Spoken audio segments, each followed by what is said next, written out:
જય શ્રી કૃષ્ણ મિત્રો, કેમ છો બધા? મજામાં? આજે આપણે બનાવીશું સરગવાનું સૂપ. સરગવાના સૂપ માટે મારા સબસ્ક્રાઈબર છે DYSP ચૌધરી સાહેબ, એમની 2-3 વાર મને રિક્વેસ્ટ આવી કે બેન મને બનાવીને બતાવો, તો આજે હું એ બનાવવા જઈ રહી છું. તો જોજો. તો ચૌધરી સાહેબ, તમારી ફરમાઈશ આજ પૂરી કરવામાં આવે છે તો જોઈ લેજો તમે.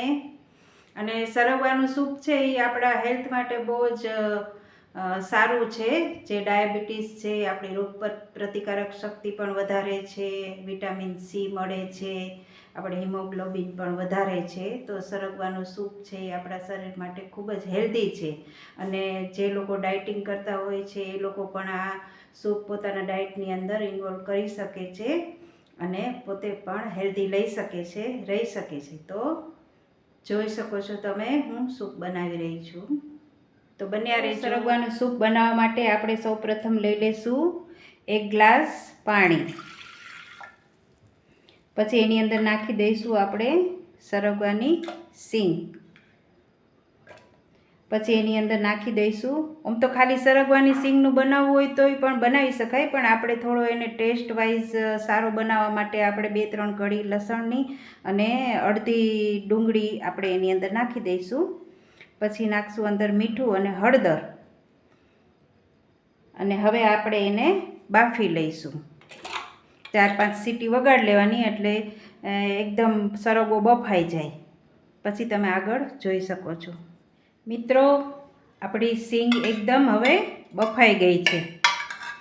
હવે આની અંદર આપણે બ્લેન્ડર ફેરવી દઈશું. હવે આપણે બાફેલા સરગવાની અંદર બ્લેન્ડર ફેરવી અને આવી રીતે જારીમાં ગાળી લેવાનું. સરસ આવું ગયણો હોય ને એની અંદર, ગયણો ન હોય તો ચાયણીમાં અથવા તો કોઈ આછું કપડું હોય એની અંદર આવી રીતના કરી લેવાનું. પછી હવે આપણે આનો વઘાર કરી દઈશું. તો ચાલો આપણે વઘાર કરીએ. તો મિત્રો, વઘાર માટે આપણે લઈ લઈશું થોડું બટર.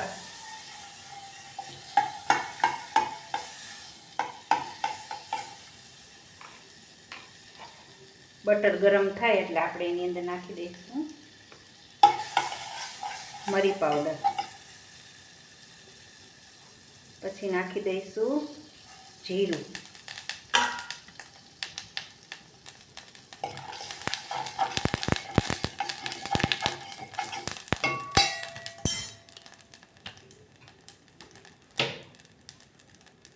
જીરું તતડી જાય એટલે આપણે એની અંદર નાખી દઈશું લીમડો. લીમડો નાખીને પછી આપણે સૂપનો નાખી દઈશું. પછી એને 5-10 મિનિટ માટે ઉકાળી લઈશું. તો બધું બાફેલું હોય એટલે બહુ ઉકાળવાની જરૂર ન હોય, પણ થોડીક વાર એને ગરમ કરી લઈએ એટલે બધો મસાલો એની અંદર થઈ જાય. પછી ઉપરથી આપણે એની અંદર નાખશું પુદીનાના પાન.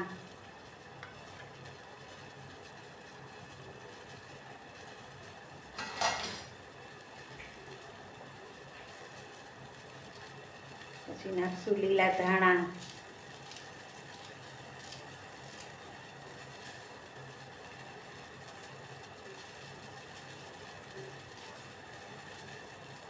તેનાથી થોડું ટેસ્ટફુલ લાગે સૂપ.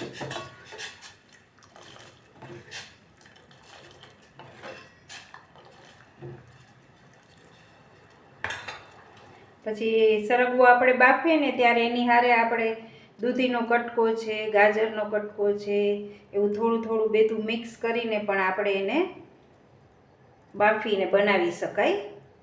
અલગ અલગ ટેસ્ટમાં કરવું હોય તો રોજ એકને એક ટેસ્ટનું ન ભાવે તો આપણે એને અલગ અલગ રીતે બધું એડ કરી અને પછી બનાવી શકીએ.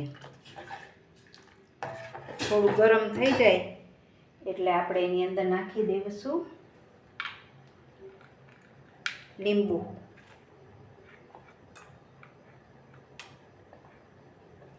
થોડુંક લીંબુ એટલે થોડુંક ખટાશ આવે.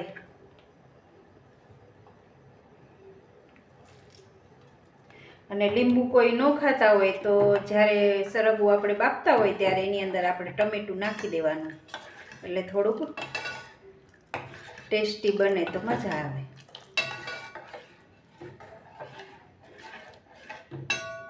તો તૈયાર છે આપણું સરગવાનું સૂપ. હવે આપણે એને સર્વિંગ બાઉલમાં સર્વ કરી લઈએ. તો મિત્રો, તૈયાર છે આપણું સરગવાનું સૂપ. તો ચાલો બધા સૂપ પીવા. ચૌધરી સાહેબ, તમારી ફરમાઈશ પૂરી થઈ ગઈ છે અને ચોક્કસથી બેનને કહેજો બનાવીને પીવે.